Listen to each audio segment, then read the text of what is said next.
What's going on, guys? Like, a lot of people have been asking me how I lost 21 pounds in 6 weeks. And honestly, I've been meaning to write it out, but I'm not the best writer, but I could sure talk my ass off. So I figured I might as well just do this voiceover and just break it down for y'all real fast, okay? So basically, how it's been now, I'm at my 8th week, and it's been a process. It's been a beautiful process. And I'll say, honestly, the key to this is honestly consistency. So what I do, boom, I'll get right into it. Starting from the first week, I wasn't taking any creatine and I wasn't taking any protein. I take creatine. I'll keep it a stack. I take creatine hydrochloric acid. You can get it from GNC. It's a lot better than monohydrate, so you're not getting water weight. You're actually getting muscle build into your muscles. So I actually like that. Muscle mass, not water. And also, my diet changes. So you see in the PDF or maybe in the video, yeah, right here it'll pop up. I use these Pyrex bowls, and you see the size. It's like the smallest size, and I have the medium size as well. And that's how I do it, man. Like, I make rice, I make spaghetti, I have my always have my carbs. I have my carbs as a base, but I don't put too much carbs.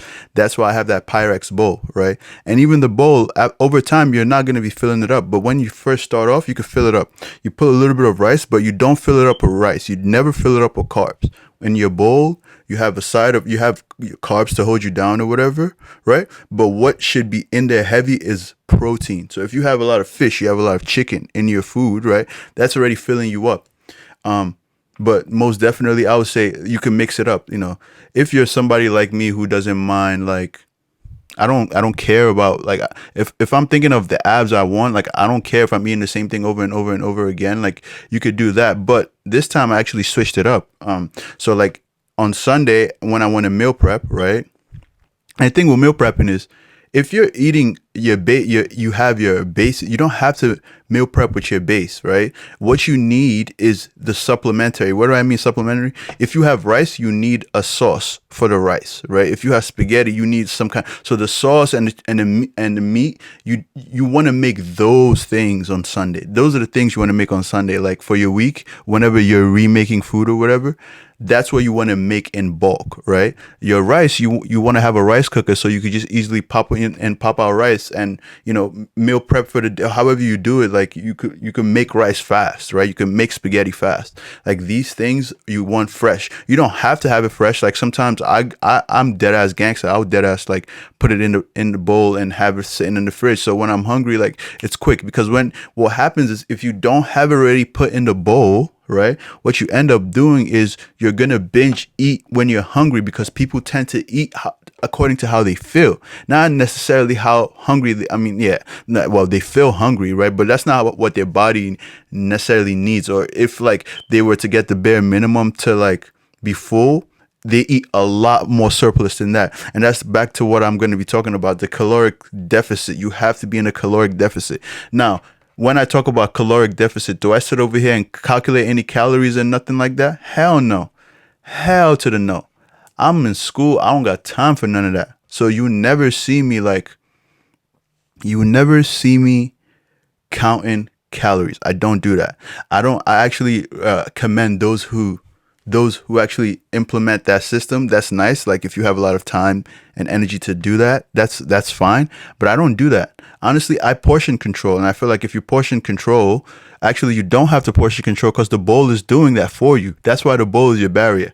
I ain't gonna hold you. Like, half of the time I have the food in the bowl, but when I want to eat it, I transfer it to an actual plate, because, like, I know I'm just using that to portion control. If you're meal prepping, right, you're gonna be separating the food equally among your bowls. I'm not gonna hold you. Like, I would say, get a good number of bowls, right? Get a good number of bowls.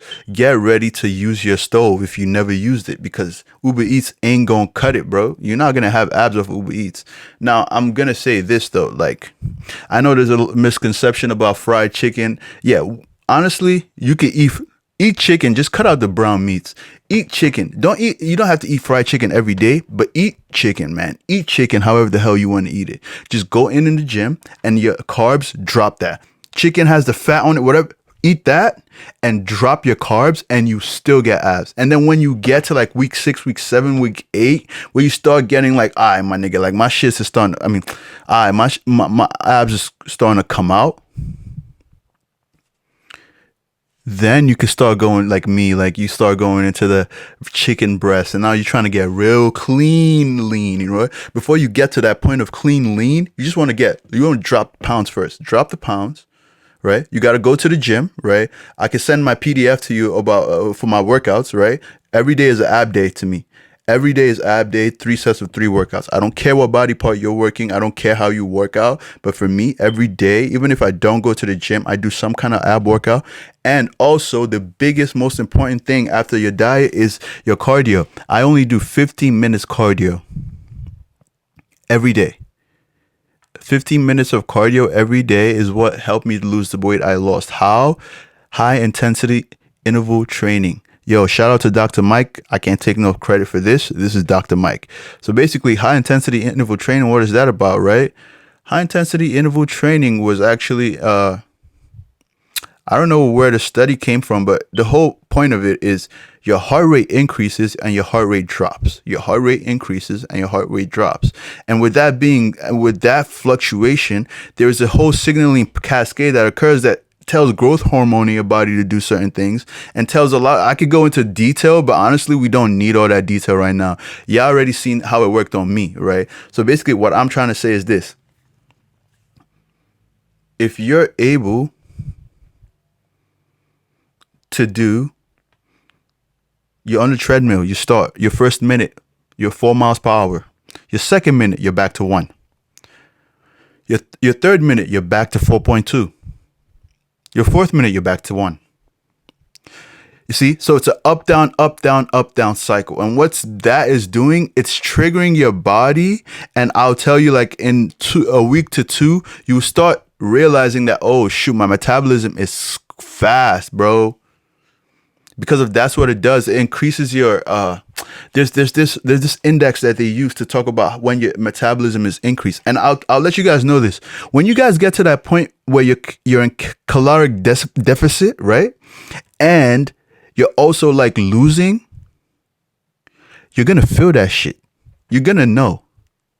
Oh, I'm not even talking about how you look. I'm talking about how you feel. You're going to feel like something is missing, but nothing is missing. It's because you're so used to eating so much sugar and so much shit. That's how you're going to feel.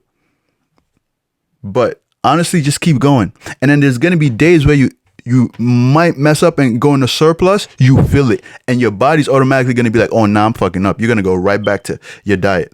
But like, honestly, like I'll make a video next of like me cooking and like the shit I be making and stuff. Like, I'm not gonna lie, broccoli is good. Like, vegetables good for sure. Like, I'll say like green peppers. Like, yo, start getting creative. Like, I get vanilla. Like, I got vanilla to make my shit taste vanilla-y. Like, I be getting curry. Like, yo, I make mad different flavors because I can't even eat tomato sauce and I'm African, so I don't eat jollof rice and none of that. So I have to get really creative. Like, I'll go and get rotisserie. If you don't have time to go cook and you don't want to go the route of fried chicken and nothing, right?